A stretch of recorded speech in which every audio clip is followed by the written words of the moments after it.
And we're running like we're behind because we're still registering as we speak. A tight race to fill Harry Reid's Senate seat. Who's ahead in the latest polls to fill that post that's been in Democratic hands for decades? But after accepting $70,000 from taxi companies, Catherine Cortez Masto went after Uber. The ad money is pouring in for the race to fill Harry Reid's Senate seat. We fact-checked the latest attack ad in the race as we keep the candidates honest. And a one-on-one with Chuck Muth. We asked the anti-tax Republican why he's pulling for some Democrats in the race. From 8 News Now, this is Politics Now with Steve Sebelius and Patrick Walker. Well, as you watch our show, this might be something you probably noticed. Another wave of political money starting to flow right here into Las Vegas. Thanks for joining us. I'm Patrick Walker. And I'm Steve Sebelius. Super PACs are spending huge sums of money in the state Senate, or the U.S. Senate race, rather, between Catherine Cortez Masto and Joe Heck. Well, here's a breakdown of the spending in that race and a look at the latest poll numbers.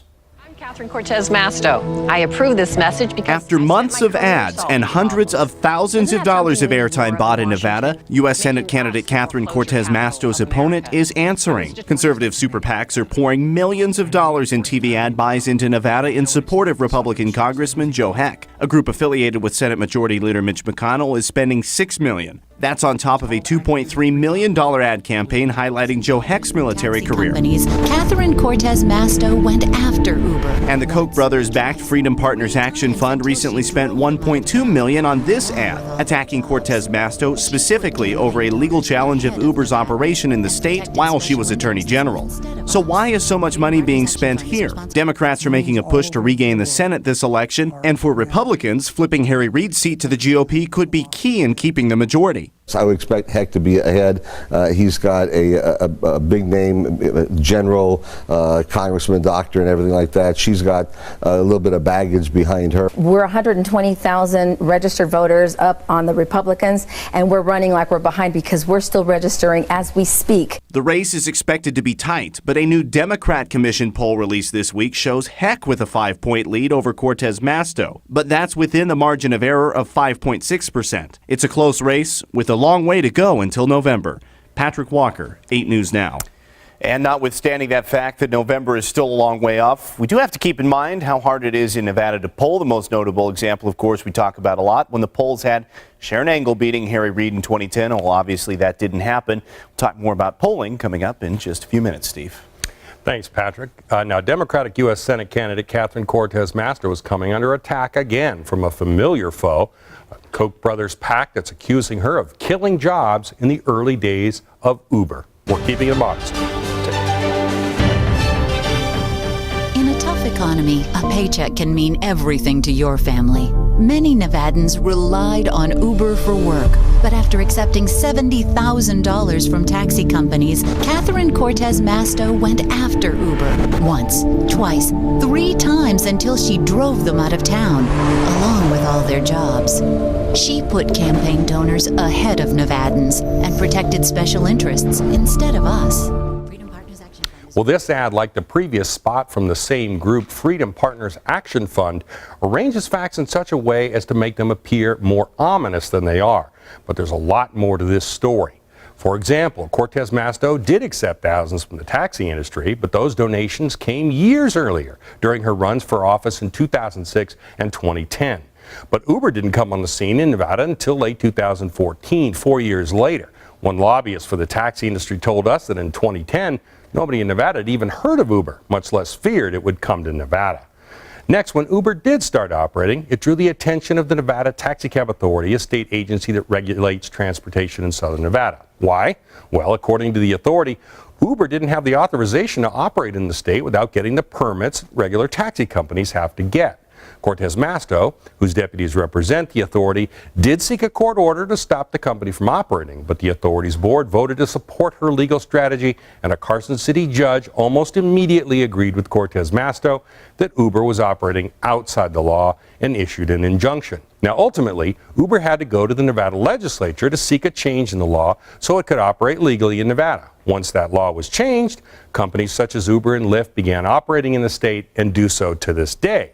So any loss of jobs was temporary and, frankly, An easily foreseeable result when you start a business without getting the proper permits.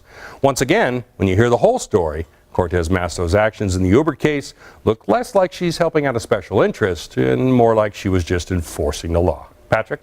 All right, Steve, thank you very much. Well, a new poll is giving us a first look at how the race is shaping up in the tightly contested Congressional District 3. The poll was taken in CD3 by the Democratic Congressional Campaign Committee, the DCCC. It shows Democrat Jackie Rosen leading Republican Danny Tarkanian by 6 points, 40-34. However, 26% were undecided. That seat is being vacated by Republican Joe Heck and is a top target of Democrats. All right, Steve, so is this a surprise or about how you would have thought this race would start? No, I think it is a little surprising because given Danny Tarkanian's, near universal name recognition, I mean, everybody in Nevada knows who Danny Tarkanian is, and conversely, Jackie Rosen is a total newcomer. Nobody knows, who she is. So it is a little bit surprising that that this poll would find her out ahead. But remember, this district is almost exactly divided evenly between Democrats and Republicans.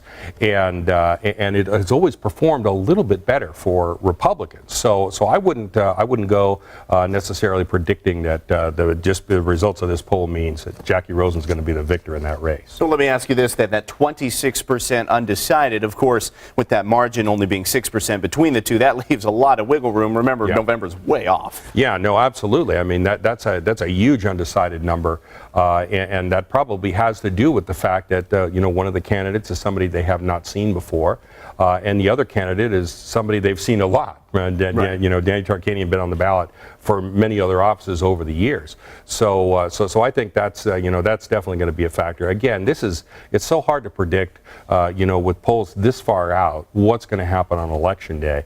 This just gives us a snapshot right now, but it is a surprising result. I mean, I was surprised to see it just because I would have thought Tarkanian would have been ahead just because of his name. Well, polling is very tough, we talked about, but we're going to see these polls here because not only, we talk about CD4 being important, CD3 very important, and the Senate race, we're going to see numbers coming out because it's worth that investment in the money to try to do it right. Right, yeah, absolutely. I mean, it's, as you mentioned earlier, I mean, it's so hard to poll in Nevada properly because it's so hard to get a proper turnout model. Who's going to turn out on election day and in what proportion. It's an art to doing that, and I've only known one or two people in the whole course of all the time I've been in Nevada who've been able to do that accurately, and they are very expensive, and they usually work for the candidates to tell them what's going on instead of telling us in the media what's going on. Now, no shortage of that money that we'll be seeing over the next several months. Well, an anti-tax guy must be a Republican supporter, right? Citizen Outreach President Chuck Muth might be more sympathetic to Republicans in general, but this cycle he may be getting behind a passel of Democrats. We ask him why he's switching sides in some state legislative races. Up next on Politics Now. Stay with us. Monday on Good Day, celebrating our independence with an annual Las Vegas tradition. We'll be live as the final touches are put on the Summerlin Parade. Plus, making sure your fireworks celebration is a safe one, the steps you can take to prevent your display from turning into a fire. And getting your questions answered. We sit down with Boulder City's top leader for Monday mornings with the mayors. Plus, clearing out the clouds for a sunny holiday cookout and worry-free fireworks. I've got a look at your hot Independence Day forecast Monday on Good Day. The dining is fine at the Suncoast Hotel and Casino. Get the best steak on the boulevard at SC Prime. Satisfy your craving for seafood, all cooked exhibition style at Briggs Oyster Company. Now, introducing round-the-clock dining at Tupar's Restaurant and Bakery, where the best pancakes in the USA are always ready to enjoy. And don't forget the Game Sports Bar for great craft draft beer, delicious bar food, and TV screens galore. There's no better time to be connected and be satisfied at the Suncoast. See Be Connected Club for details. We've been working hard to keep energy costs low. How low? We've lowered our rates 3 times in the last year. We also offer programs and services that help you lower your bill. And we won't stop looking for more ways to go even lower. Why? Because we're Nevadans, and we're customers too. Should I keep going? Hello? I've been using Silver State Plumbing for all my plumbing emergencies. So when my water heater broke, I knew just who to call. I wanted a company that was fast, responsive, and had great reviews. So of course I called Silver State. But don't wait until trouble started. Right now, you can get a whole house plumbing inspection for just $25. I couldn't have called a better company than Silver State Plumbing. You'll be glad you called too. Silver State Plumbing, 433-5008. Welcome back to Politics Now. Republican activist and blogger Chuck Muth is one of Nevada's foremost anti-tax figures. So why might he be backing Democrats over Republicans in some races? Chuck, welcome to the show. Thanks for joining us. Yeah, it's always a pleasure to be here. So tell us why a guy who is known for being anti-tax, being the keeper of the anti-tax pledge, would be supporting Democratic candidates in some assembly races. Well, it's because we're taking more of a long-term view rather than looking at just one election cycle. And here's the situation that we had. We had 13 Republicans in the state assembly vote for the largest tax increase in state history after campaigning on a platform of being opposed to tax hikes. So they lied. I mean, they broke their word to the voters. 4 of them got chased out of running for re-election, decided not to face the voters that they had betrayed. So out of the 13, 4 are down, and 2 of them lost in primaries. Now, there are 6 left. Who voted for or 7 left who voted for those tax hikes. 3 are in pretty safe Republican districts. John Hambrick, Paul Anderson, and Melissa Woodbury. So in those races, since they're pretty safe, I would probably support a third-party candidate or none of the above in those races. There's no way I'm going to vote for any Republican who voted for that tax hike. There's 4 others left now. One of them is running out in Pahrump against a Libertarian candidate, Dennis Hoff. Right. The Libertarians and conservatives are pretty close, almost identical on a tax issue. So Dennis Hoff is a no-brainer. We support him. The last 3, Derek Armstrong, Stephen Silberkraus, and David Gardner, are all Republicans who broke their word, voted for the tax hike, and are running in districts where the Democrat could probably beat them. It would be good for the conservative movement if 10 out of 13 Republicans who broke their word lost in this election cycle. It'll set the table for future. They'll have to think twice before a Republican does that again. Right, and so we'll get to that in a second. Let me ask you this, though. The fact that they survived Republican primaries where this became an issue, they were challenged on the tax issue, they won anyway. Does that not say to you that the Republican voters are okay with what they did? Well, the races weren't, it's not like they were complete blowouts in those races. And the fact of the matter is they had the governor's endorsement and a ton more money that they could use in those primaries. Making matters worse, they absolutely flat out lied about their opponents. I just can't see myself rewarding that kind of behavior. I mean, one of them, Stephen Silberkraus, actually went out and sent a mailer out that said that his conservative opponent, Amy Groves, was supported by the Democrats when Amy was endorsed officially by the Nevada Republican Party over Silberkraus. So, I mean, they absolutely lied to get reelected. They ran as fiscal conservatives yet again. So, again, I just don't see how I can bring myself to support that kind of. You know, Reagan famously said, somebody who votes with us 80% of the time is a friend, not an enemy. I think of somebody like David Gardner, for example, who authored the bill to break up the Clark County School District, which is something conservatives have been after for a long, long time. Not 80% not enough if part of that 20% is taxes? Well, you know, I love Ronald Reagan, but I also love John Wayne.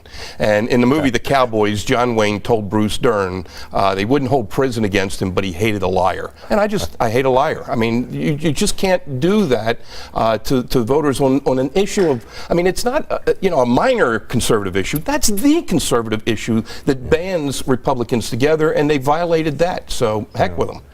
We got about 30 seconds left. What form is your support going to take? Monetary donations, flyers? What are you going to do? Well, if I had the monetary donations, I certainly would. But I'll encourage people on my email newsletter list maybe to support the Democrat candidate. Again, I haven't made the final decision. We'll wait till after Labor Day. But we've got a pretty extensive list, and I'll make the case on why conservatives, for the long-term good of the movement, should support the Democrats knocking these 3 Republicans off in the general election. Sounds good. Well, very interesting. Always glad to talk to you, Chuck Muth. Thanks for coming in. Appreciate it. Patrick, over to you. All right, Steve, thank you very much. Well, scouring social media to try to catch terrorists. So what are you going to get? And is that going to make the line longer when you're trying to get in the processing? Yes, I think it's a great thing that they're doing this. Well, you guessed it, our analysts, they don't agree on the topic. what they believe would be a good alternative. Plus, the local Bernie Sanders camp sparking some controversy. The plan: one staffer is accused of scheming up to rig a vote. That's next on Politics Now. 8 News Now and IGT are celebrating 20 years of Wheel of Fortune slots with a spin and sale giveaway. 4 winners will receive a 7-day cruise on Carnival Miracle out of Long Beach, including $1,000 for travel. Plus, 1 grand prize winner will receive an 8-day Caribbean cruise on Carnival Magic, $2,000 in travel credit, and entry in the $200,000 Wheel of Fortune slots spin and sale tournament. Watch 8 News Now weekdays at 5 for the word of the day. Then enter at LasVegasNow.com and catch Wheel of Fortune weeknights at 7. I'm Hillary Clinton, and I approve this message. When Kayla was 9, she was diagnosed with 2 chronic illnesses. It was heartbreaking to watch her go through this. My husband and I both work, but the medicine she needed would cost thousands. When Hillary Clinton was First Lady, she was instrumental in passing the Children's Health Insurance Program. And because she did, Kayla and millions of other kids have coverage. That's what Hillary Clinton did, and that tells you a lot about the kind of president she'll be. Being the dad of 5 young children can be exhausting. Thankfully, my all-new Chrysler Pacifica makes my life a little easier. And with stow and go seating, there's plenty of room for all the stuff. You're welcome. How's the vacuuming? Let's go, let's go. Put it in there. Come on, kids. Let's go. Daddy's exhausted. Right now, get a low-mileage lease on the all-new 2017 Chrysler Pacifica for $269 a month. Some see them as a hate group, and now they're calling the Valley home. This country is not here to help us. The I-Team's Vanessa Murphy takes a closer look at the message they're bringing to our streets. So I will be your slave. Yes. Tuesday on 8 News Now at 11. A world of wonder awaits at Universal Studios Hollywood's The Wizarding World of Harry Potter. Enter at the 8 News Now Facebook page for your chance to win a trip for 4 to Universal Studios Hollywood. You're watching Politics Now. Well, should the U.S. government be looking at the Facebook and Twitter accounts of visitors to the country? Our face-off panel takes on that question this week. Alan Stock is a conservative radio host with KXNT, and Adriana Martinez is the former chairwoman of the state Democratic Party. This is a topic that is going to be controversial if it goes through, and reading off my notes here, the federal government has entered this social media screening policy proposal into the register. So basically, Homeland Security for visitors coming in could ask them to volunteer information about their Facebook page, their Twitter page, to take a look at this and see if we spot any red flags looking at that. Is that a policy that we should be enacting? Do you think they even do that anyways? They look at folks who are coming in? I think enacting something like that is more of a waste of time. How many people have fake names they put on Facebook, they put on social media, they have all these fake identifications. So what are you going to get? And is that going to make the line longer when you're trying to get in the processing? I can't imagine they're doing something like this. I mean, it's creative. I think it's good to be thinking along the lines, but I don't think that's the answer. Don't forget that we've had ISIS and Al-Qaeda and all the other areas use social media to recruit the quote-unquote lone wolves and people who are, are vulnerable like that. Yes, I think it's a great thing that they're doing this, because we're not talking about Americans now. We're talking about foreigners, and not illegal, illegal, just foreigners who want to come here. We have the right, we have the obligation to check out who they are and make sure they're not going to try to do us harm. It's optional. It's optional. So you can just say, no, I'm not providing that information. It is optional. I would make it mandatory, and I do anything I could to make sure that we're keeping ourselves as safe as possible when it comes to foreign people. These folks are not guaranteed any kind of constitutional rights. They're not Americans. They're not, they're not even here on our soil yet. So I would do that. In terms of long lines, well, pay $85 to get a pre-check, and then you can walk through with your shoes on. Also, this doesn't require to give your passwords over, so it would just be what's publicly available to see. So really, do you see any benefit at all?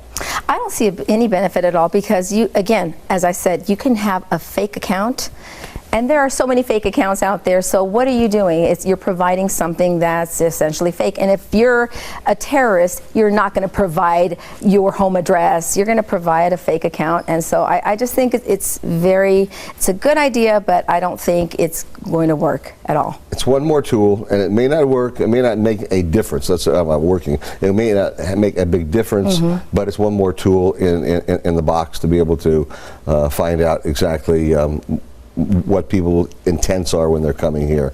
And I think we have the obligation to do that. Other countries do it, and they should do it. So why not? Well, if you were to see this as a policy that were to be put in place, would you like to see it go farther and require the password so that you could see beyond just that public page that has limited information? No. No passwords? No. No, not at all. Well, you can check out the full discussion on our website, lasvegasnow.com, under the Your Local Election Headquarters section. Alan and Adriana also debated the latest polls, fundraising, and the question of whether or not Gary Johnson should be allowed to participate in the presidential debates. Patrick? All right, thank you, Steve.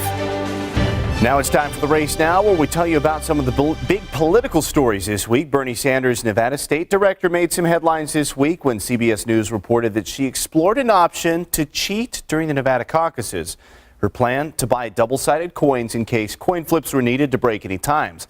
The problem with the plan, Nevada breaks ties by cutting a deck of cards, which did happen several times. Cato remains with the Sanders campaign as the National Delegates Director.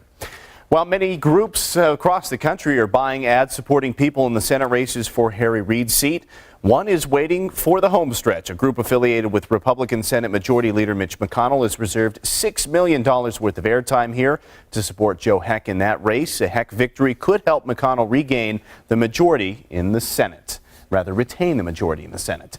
And a move by the ACLU to push back a Supreme Court hearing on the school choice program was shot down by the court. The ACLU has filed a lawsuit to stop a voucher-like program which allows parents to use state funding for private schools. Oral arguments are scheduled for the end of July, so parents could potentially use the program next year if the court okays it. The ACLU is wanting the hearing pushed back even further, but the court denied that request. Another lawsuit against the program is scheduled for arguments in front of the Supreme Court on the same day. Well, Steve, that could be some good news, at least for both sides, right? If you're going to have a decision by the end of the summer. Yeah, absolutely. I mean, parents are waiting for this program. They've been waiting for almost a year to decide whether or not it's even going to go into effect. And really, both sides, have kind of played around with the deadlines. Like, for example, Attorney General Adam Laxalt was pushing to have a decision almost in a couple weeks, but then he backed off and said, well, the counsel that we have hired from the state is going to be going on vacation, and so we need time for him to do that. And so the deadline's kind of been pushed back and forth. But I think everybody really, overall, what they want is a resolution of the case. And I think this was the course that was expected. I mean, in speaking with the governor, asking him specifically about that, I said, is this where you wanted to see it go? And he said, well, yes, they're I believe he used the words ultimate arbiter to determine whether it's constitutional or not. He believes it is. Yeah, they're the ultimate arbiter of state constitutional issues. There are some federal issues implicated here, but I think really it's going to be decided at the state level. I don't think if this case were to be challenged, with federal issues, I think the U.S. Supreme Court would uphold it. So I think what we get from the Nevada Supreme Court is probably going to be the final word. And you've got two different areas, two different rulings coming in. One from Clark County, from Judge Eric Johnson here, that was supportive of the ESAs, and then one that was supportive up in Carson City of the parent group there. So two different groups behind it, two different rulings. So the Supreme Court, you would think the state Supreme Court would try to be in unison with their rulings. Yeah, that's exactly the kind of thing that they need to settle on. The issues in the two cases are very different, but ultimately, you consolidate this into one case, you're probably going to get one ruling, and you never predict what they're going to do. Right. But there are grounds, I think, on both sides. If they wanted to decide this one way or the other, there are grounds on which they could make a decision either upholding or striking it down. I think the overwhelming popularity of this program is weighing on some of the minds of the justices. They're aware of of just what's behind this. So I think we'll see what happens from there. Yeah, somewhere between 5,000 and 6,000 families had signed up. Well, Hillary Clinton hoping to pull out all the stops to gain some steam in the polls. Up next on Politics Now, who she's hoping will help her campaign edge out Donald Trump in one key battleground state. Good day, Las Vegas. Can you feel the morning? Yeah, the sun's coming up, and I don't know why, but there's a smile on my face. So let's get it started. Turn it up, turn it on, keep the morning moving right along. Yeah, I'm starting up my day and make it feel alright. News now, good day. Don't you know I'm ready for whatever comes my way? I'm starting up my day. So go ahead and bring it, turn it on, turn it up. Yeah, I think I'll have another cup. Yeah, I'm starting up my day and make it feel alright. Hey, news now, good day. Don't you know I'm ready for whatever comes my way? I'm starting up my day with good day. 1 Fiat, 2 Fiats, 3 Fiats, 4 Fiats. Tobin Fiat Alfa Romeo is giving you 4 ways to save during the Fiat for America event this 4th of July weekend. 1. Fiat 500X, take a flat $7,000 off. 2. 500Ls, take a flat $10,000 off. 3. 500 Pops, just $12,999. 4. 500 Sport, take a flat $7,500 off. Get our best Fiat offers before they end Tuesday night. Tobin Fiat Alfa Romeo on Jones and Sahara. The world is getting more dangerous. Your home may not be as safe as you think. Trust Rolladin Rolling Shutters to protect your home, your business, and especially your family. Your windows alone can't stop burglars. You need the protection only Rolladin Rolling Shutters can provide. With Rolladin's durable aluminum construction and insulation, you'll be safe and secure, plus saving money, up to 60% off your energy bills. Right now, get a free fire sense control switch with your order. It opens your shutters in case of a fire. Call Rolladin for your peace of mind. Before and after the vote, both men drove home a common theme. I believe that this Thursday can be our country's Independence Day. Let June the 23rd go down in our history as our Independence Day. Okay. Just a couple of things there. First, Britain was already independent. In fact, it's what many other countries celebrate their independence from. And second... That's John Oliver with some real talk about the independence talk following the UK's decision to leave the European Union. Absolutely. Well, go ahead. Go ahead. All right, we'll talk about what to watch where we take a look at the big political stories next week. Hillary Clinton starts campaigning with one person she hopes will push her campaign forward, none other than the president, President Obama. They start campaigning together Tuesday in Charlotte, North Carolina. It's a state where Democrats, they really want to win it come November. Well, thanks for watching Politics Now.